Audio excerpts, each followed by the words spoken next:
Hello,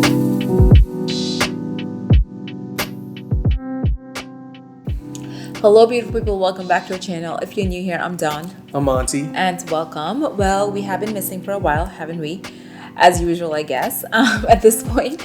But we've been It's all your fault. always busy and a lot of personal stuff going on. But also, we were able to manage a trip without the kids to Portugal. We had my mom and his mom come over and watch the girls, and it was great bonding time for them, honestly. And it was good for us to just get away, kid free, etc., etc. But the main reason for us going to Portugal was the Web Summit. I don't know if you guys have heard of the Web Summit in Portugal in Lisbon. About 40,000 people attended this year with just so many speakers. I mean, Amazon, Google, Amy Poehler, BLM Movement co-founder, even the Facebook whistleblower was there. So, I mean, it was just a lot of people. And honestly, it was just good to be in talks that talked about technology and where the future is going, business, art, fashion, medicine. I mean, all topics were covered. So that was amazing. And then it was amazing. It was my first time being in that environment with technology, and I was taking it all in. And man, you guys are in store for what's going on. It's a bigger picture with technology, what they're doing around the world. It was very impressive. It's scary at the same time what they're working with. But also another reason why we were there too was because my business partner and I, named Omar, we have a company called Fletcher White, which is a men luxury goods brand, which we're going to launch in the beginning of the new year. And we figured we'd just do our campaign shoot while we were there as well. So we decided to hire local filmmakers, and we basically did a shoot about us and about the bag. And it was a good experience. Okay, the real reason why we recorded this video is because when my business partner and I were in Portugal, we came across this couple. The young lady was from the States and her husband was from Paris. And they had kids, and they decided they started in the States and they wanted to relocate. So I believe they relocated to Paris because the husband was he was a developer, a real estate developer, and one of his projects brought him to Portugal. So he was there for a couple of years on a project. So then they relocated to Portugal in the Lisbon area, and they just sat down and spoke to us and gave us all the reasons why they love Portugal and they were going to wind up in there with citizenship. One of the main reasons is, I don't know if you're aware of it, but Portugal is one of the top, I want to say 5 safest countries in the world. They're heavily vaccinated. They're pretty up there, like 85, 89% if you're into that, if you're concerned about vaccinations. And it's a part of the EU. You can just jump back and forth through Europe with no problem. People speak Portuguese, but they also speak very fluent English there, so you have no problem with speaking English. Yeah. And it's a safe place, and the educational system there is pretty good. It's pretty thorough as far as what she told me, compared to what they teach here in America, believe it or not. So it was basically just a reminder for us, the reasons why we wanted to pursue and go to another country. Yeah, I mean, for me, if you've seen my other videos, you probably have heard that I wasn't born and raised here. I came here to do my university, and don't get me wrong, I love America. The freedom that you get here you don't get in another country, to be honest. But there is also something so different about being born and raised in another country and then moving to America.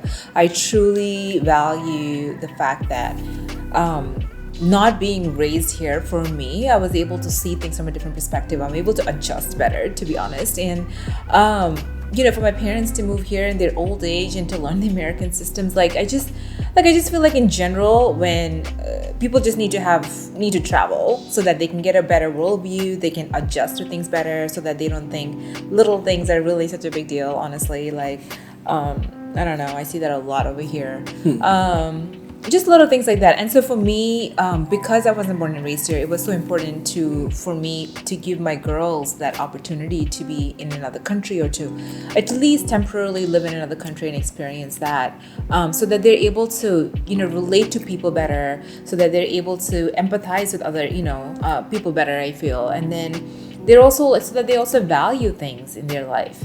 All right, going along with what Monty was talking about, the culture of getting, America or rather Californian kids, get a lot of stuff. I mean, I know all you parents out there probably think like me, the American parents, I should say. They get a lot of things for Christmas. Christmas is just, gift giving galore. And then there's like birthdays, Halloween, Easter, just because, and there's Valentine's Day. And honestly, I don't even know. Like at this point, I think every month there's probably a holiday to get gifts.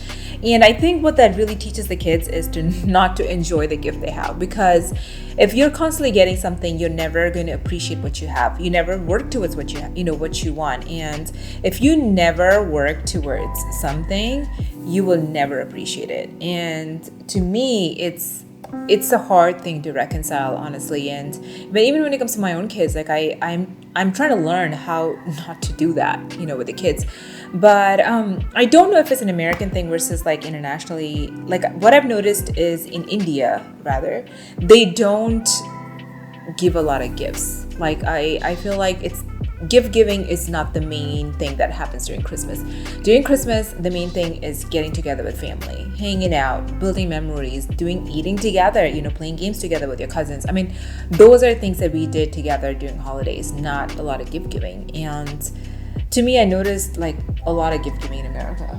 All right, and the next thing is, along with like getting a lot of things, the educational culture. Or at least at LAUSD. Sorry to put you guys out there. But it's frustrating. It's just, I mean, honestly, I have not seen a more, I don't even know what the word is, to be honest, like with schooling. Of course, I'm Indian. Of course, my parents pushed me. And that is literally probably all we did. That and going to church growing up, and our parents taught us that going to school, making good grades was everything. Sure, it's not everything in life. Now that I've gotten older, of course I know that, but what they did teach me though is that you need to work towards getting whatever your goal is, right? My goal was getting A's.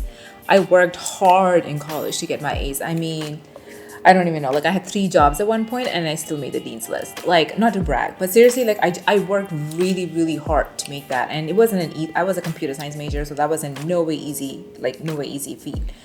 So I mean, to me, like, and then I think I noticed LAUSD, through the kids and what they go through school and how points are given, and it's just so easy. And I think half the time you don't even work hard and you're still making A's, and that takes away from some of the kids who work hard. Like, why do you have to be in a magnet program to get like a better curriculum versus like a regular school? You don't get good curriculum. Like you're just kind of pushed so that, and then no one. And another thing I noticed with California schools is that they never put you back. Like no matter how bad you do, you're never held back in a grade. Have you noticed? Like, why is that? Yeah, I noticed that.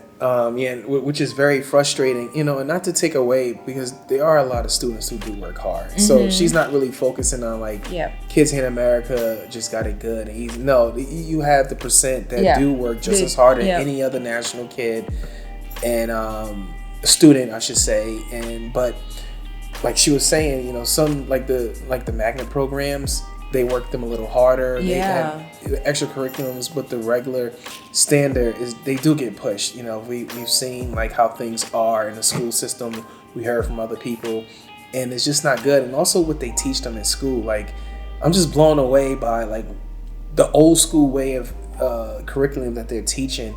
It's just like how are these kids going to use this stuff in the real world? It's like, I don't know. I have an opinion about like the things they teach these kids. Like, I don't want to get into it too much, but I'm just blown away. Like the stuff they're teaching them is how it's going to relate to the real world, or to get ahead with certain things compared to what other school systems around the world are teaching. Yeah, I just think in general the curriculum here is super easy in a public school, and I think it is different in a private school. I have heard that it is much harder, and kids do have to work harder, and the expectation is higher, and I think that is what's wrong. I think that there is such a low expectation put on kids that they never have to work hard to get a good grade. I'm not saying that people don't. People do. There are kids that do, and I know there are parents that definitely push their kids, but I just feel like we can push them harder, and we can't expect higher things from them, and we can teach them that they need to work hard. And this translates to work life. Like, I need to work hard at my work to get, like a good review or whatever, right? So like, it's just teaching them like life skills by teaching them that they need to work hard in school to get a good grade, to be top of the class, and and push them to get there. Why not, right? Alrighty, thanks for watching this video. I know it was pretty hefty and I know I made some generalizations, but honestly, those are just my observations, obviously. So if you guys disagree, please comment, let me know. But honestly, I'm really interested in any of you guys who've moved to another country with kids. How was that experience for you? I'm actually really curious to see, did you see a difference in your kids? Did you see a difference in yourself? How hard was that process, etc., etc.? So please leave us a comment below, let us know. Thanks for watching.